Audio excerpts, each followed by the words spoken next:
I was just another artist trying to make ends meet in the sprawling labyrinth of our metropolitan city. My paintbrush danced across canvases, splashing colors into existence like a storm at sea. The sun dipped below the skyline outside my cramped studio apartment, casting long shadows that reached out and swallowed me whole. My name is James, but my friends called me Jimbo, a nickname I despised, but was somehow stuck with. My apartment was cluttered with paint-splattered easels, half-empty coffee cups, and crumpled sketches of cityscapes that never seemed to live up to the beauty of their real counterparts. Life had been good enough, not great, not terrible, until the day she walked into my studio. Grace, her name was. With a voice like honeyed silk, she swept in on a whirlwind of confidence and power that made even the fluorescent lights above us seem dim. "Your work," she said, her eyes scanning my latest masterpiece with an intensity I'd never seen before. It's raw, visceral, untamed. Her fingers traced the contours of the unframed painting as if reading Braille through touch. "I think we could do great things together." Her words hung in the air like the scent of burnt coffee on a morning after a fight. I remember that day vividly.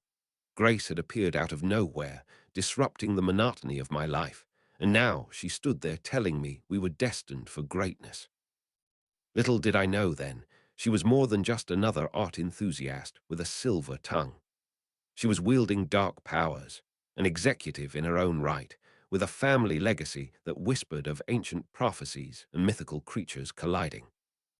In the days that followed, strange occurrences began to plague me.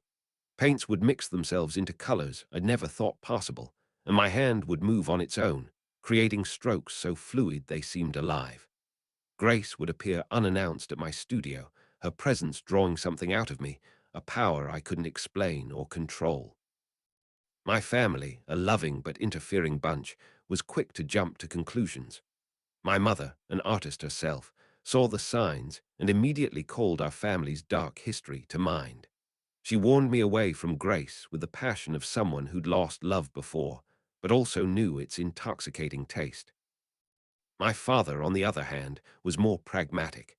He spoke of curses and debts that had been owed for generations, a debt I was now somehow bound to pay. The whole family began to circle around me like vultures, their warnings and pleas only driving me further into Grace's orbit. And so it continued, with each day revealing a new facet of my life I'd never known existed. The line between art and magic blurred until they became one and the same. With every brushstroke, every whispered promise from Grace, I felt myself becoming unmoored, lost in a sea of untamed colors and ancient prophecies.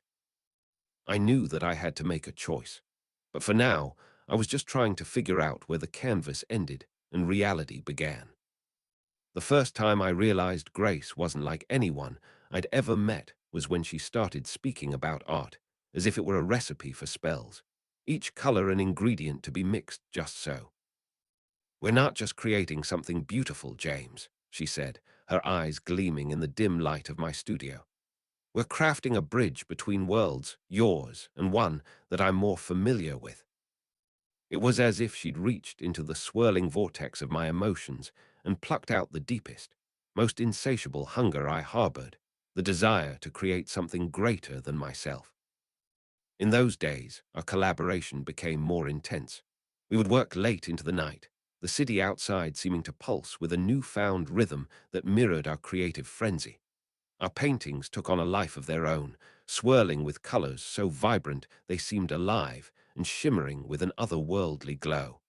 I was both enchanted and terrified by what we were doing.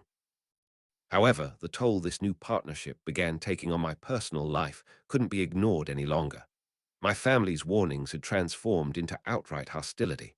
They begun to notice the change in me, a change that wasn't just physical, but seemed to radiate from within.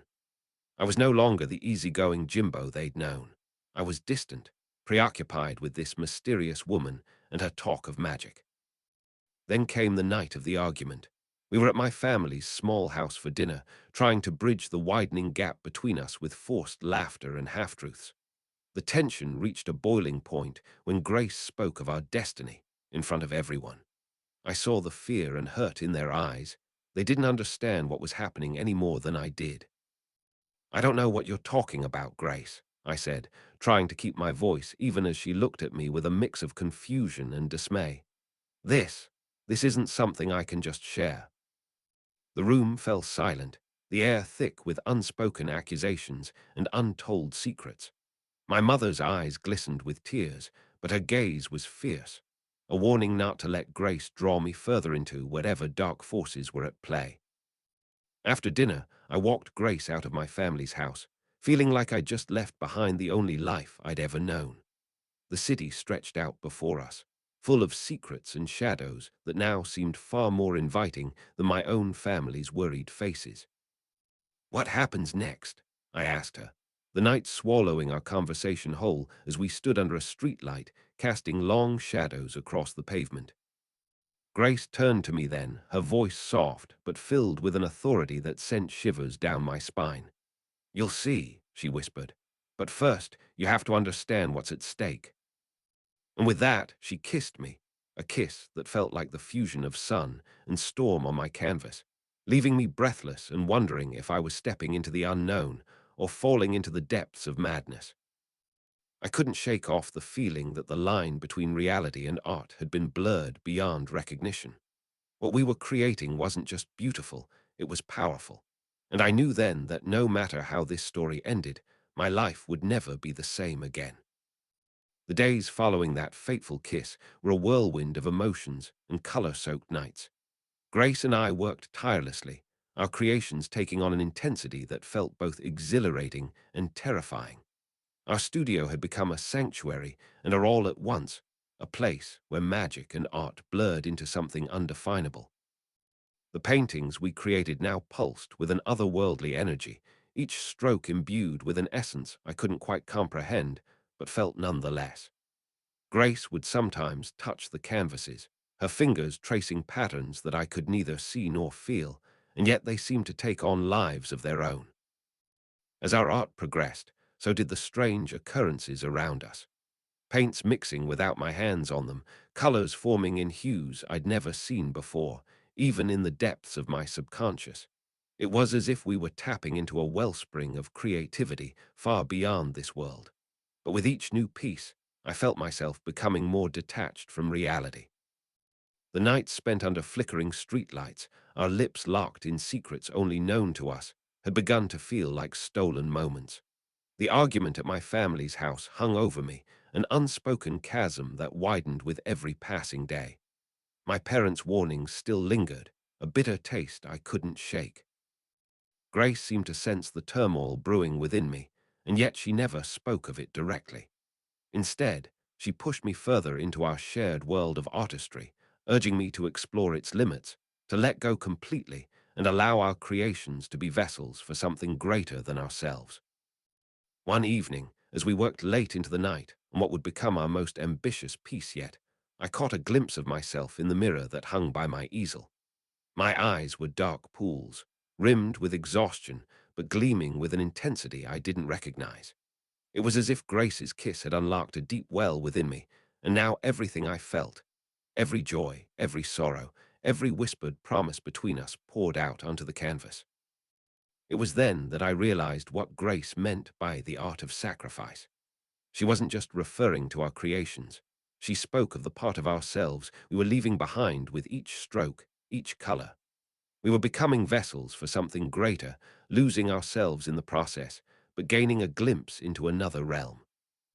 The night wore on, and as dawn crept over the horizon, casting its pale light upon our studio, I beheld our latest masterpiece. It was an explosion of colors and emotions, swirling storms and tranquil oceans, pain and love intertwined like the very threads of existence. And in its heart, a pulsing glow that radiated both warmth and danger. Grace approached the finished piece, her fingers brushing against it gently as if reading Braille without sight. Her eyes met mine then, filled with an understanding that went beyond words. We had transcended our roles as artist and muse. We were now partners in something far greater than ourselves. "What's at stake?" I remembered asking her under the streetlight weeks ago.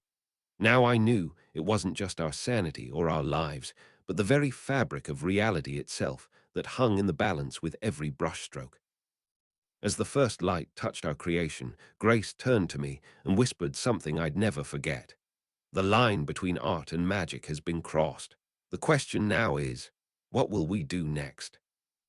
As dawn broke over our latest creation, I couldn't help but feel an overwhelming sense of both awe and trepidation at what we had accomplished. Grace's eyes met mine, shimmering with the same unspoken understanding that had grown between us since our collaboration began. What will we do next? The question lingered in the air like the scent of burnt coffee after a fight unresolved, but with an intensity that demanded action rather than words. Days turned into weeks as we poured all of ourselves into our art.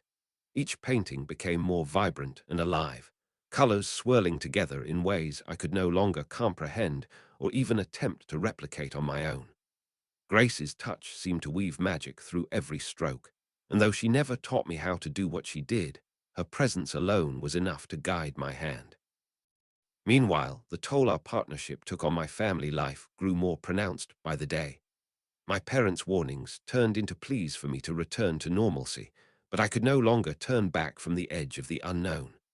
The argument at their house remained an open wound between us, a constant reminder of the choice I had made. As we worked on our most ambitious piece yet, a sprawling mural that seemed to capture not just a moment in time, but eons of existence, Grace and I began to feel the weight of what we were doing. Our creations no longer stood alone as mere art. They became gateways into another realm, one that threatened to consume us entirely. One night, under the gaze of a full moon that bathed our studio in ethereal light, Grace turned to me with an urgency I had not seen before. "The final brushstroke," she whispered, her voice barely audible over the creaking of the old wooden chair I'd been sitting on for hours. "It must be perfect." I looked at what we had created so far, a tapestry of colors and emotions that felt both fragile and indestructible. The pulsating glow at its heart now seemed like a beacon calling us forward. With trembling hands, I dipped my brush into the last remaining paint on our palette, a swirling blend of blues and greens unlike anything we'd used before. Grace stood beside me, her eyes fixed on the canvas as if willing it to come alive. I raised the brush, feeling its weight heavy in my hand, and looked at Grace for guidance. She gave none. Instead, she placed her fingers gently on the canvas opposite mine, her touch sending shivers down my spine.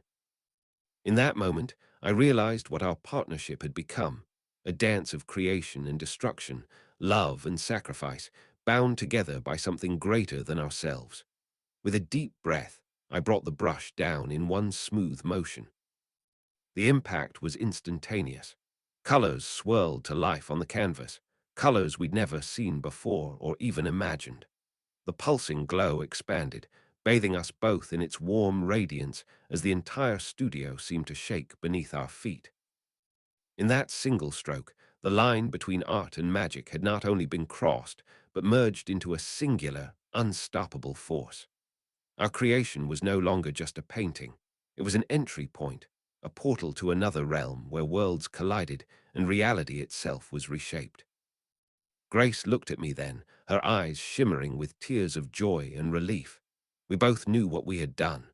The question of what would come next hung before us like the final canvas, yet unwritten. With our hands still touching on the now complete mural, I leaned in closer to Grace, to my partner in art and magic. Our lips met in a kiss that felt like the fusion of sun and storm, leaving me breathless and wondering if I was stepping into the unknown or falling into the depths of madness. As we stood before our final creation, ready to face whatever awaited us beyond its vivid borders, one thing became clear. There would be no turning back. The brushstroke had been made. Now all that remained was to see where it would lead us. With a deep breath and hearts intertwined across realities, James and Grace stepped forward, into the unknown, hand in hand, ready to face whatever lay beyond the final brushstroke.